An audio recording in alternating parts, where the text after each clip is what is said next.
বুবলির প্রেমে মজেছেন রোশন এবং বুবলিও রোশনের প্রেমে মজেছেন, এমনটাই ধারণা করছেন অনেকেই। ঈদের বাইরেও এবার বুবলি রোশনের কারিশমা। দেশের সিনেমা মুক্তি এখন অনেকটাই ঈদ নির্ভর। শুধু ঈদে মুক্তি পেলে ঝুঁকে ঝুঁকে চলা ইন্ডাস্ট্রির ভবিষ্যৎ যেন কোন দিকে যাবে এ নিয়েও নানা মহলে আলোচনা সমালোচনা হচ্ছে।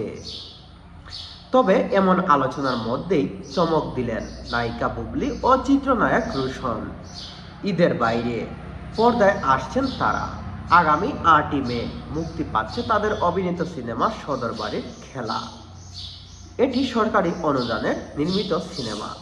জানা গেছে, লোকজ সংস্কৃতির অন্যতম অনুষঙ্গা লাঠি খেলা এবং প্রান্তিক মানুষের জীবন সংগ্রামকে উপবৃদ্ধি করে সিনেমাটি নির্মাণ করা হয়েছে।